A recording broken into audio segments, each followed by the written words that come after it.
makers. At this point, I began to feel slightly uncomfortable in the strangeness of this gathering.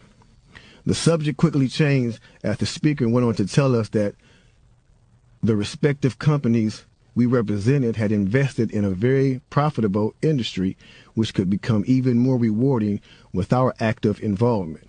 Damn. He explained that the companies we worked for had invested millions into the building of privately owned prisons, and that our positions of influence in the music industry would actually impact the profitability of these investments. Then he says, I remember many of us in the group immediately looking at each other in awe and confusion. At the same time, I didn't know what a private prison was, but I wasn't the only one. Sure enough, someone asked what these prisons were and what any of this had to do with music. We were told that these prisons were built by privately owned companies who receive funding from the government based on the number of inmates. Mm-hmm. The more inmates, the more the government would pay these prisons. Mm-hmm. It was also made clear to us that since these prisons are privately owned, as they become publicly traded, we'd be able to buy shares. Most of us were taken back by this. Again, a couple of people asked what this had to do with us. At this point, my industry colleague who had first opened the meeting took the floor again and answered our questions. He told us that since our employees had become silent investors in this prison business, it was now in their interest to make sure that these prisons remain filled. Our job would be to help make this happen by making music which promote criminal behavior, rap being the music of choice. He assured us that this would be a great situation for us because rap music was becoming an increasingly profitable market for our companies, and as employees, we'd also be able to buy stocks in these prisons. Immediately, silence came over the room. You could have heard a pin drop. I remember looking around to make sure I wasn't dreaming and saw half of the people with dropped jaws. My daze was interrupted when someone shouted, "Is this a fucking joke?" At this point, things became chaotic. Right. Two of the men who were part of the unfamiliar group grabbed the man who shouted and attempted to remove him from the house. A few of us, myself included, tried to intervene. One of them pulled out a gun, and we all backed off. They separated us from the crowd, and all four of us was escorted outside. My industry colleague, who opened up the meeting earlier, hurried out to meet us and reminded us that we had signed an agreement and would suffer the consequences of speaking out about this publicly, or even those who attended the meeting. Damn. I asked him, why was he involved with something so corrupt? And he replied, it's bigger than the music business and nothing we can do. No, it's bigger than the music business and nothing we want to challenge without risking consequences.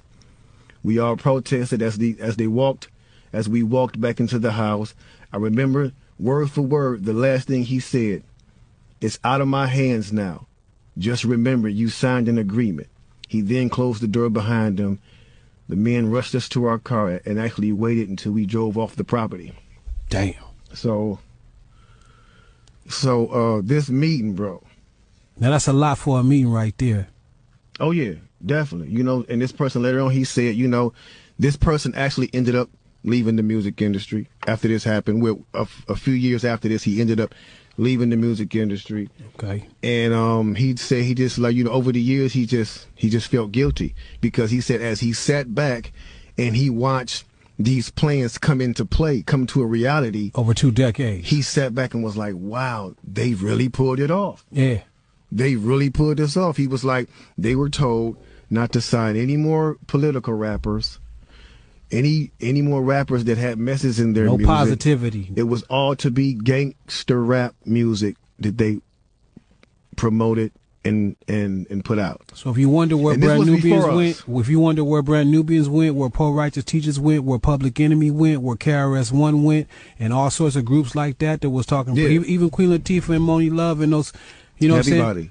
It's a back door. Yeah, anything that was harmless, fun rap, you know, anything that had a message in it had to go. Yeah, that's why if you even notice though, we talk about that all the time. Even be brief with it, you know what I'm saying? Those charms that came out like maybe in 1988, 89, the African charms, those they lasted for about 2 years and they disappeared real quick. You know what I'm saying? Yeah, definitely. Now, after reading all this, you know, it actually made me feel a few different ways. The first emotion I felt was shocked, because I was definitely taken back by this, just knowing the level of evil that's involved by even thinking of a plan like this. You know what I'm saying? The second emotion I felt was anger. Anger because it's not enough for them to exploit our culture and make all the money off of it. Because let's keep it real, the industry has never been favorable towards the artists. Never. But they're going to go beyond the artists to get the artists to influence and lure in the consumer, which they knew at the time were mainly minorities. Yep. In other words, keep promoting gangster rap so that the youngsters will be influenced by them, which in turn will incite them to want to act like them, and it's a very good chance they'll end up in their prison. Yeah. So they're getting paid twice. They're getting paid from the artists they signing, and then they're getting paid from the people that these artists influence that goes to prison trying to be like these artists. Yeah.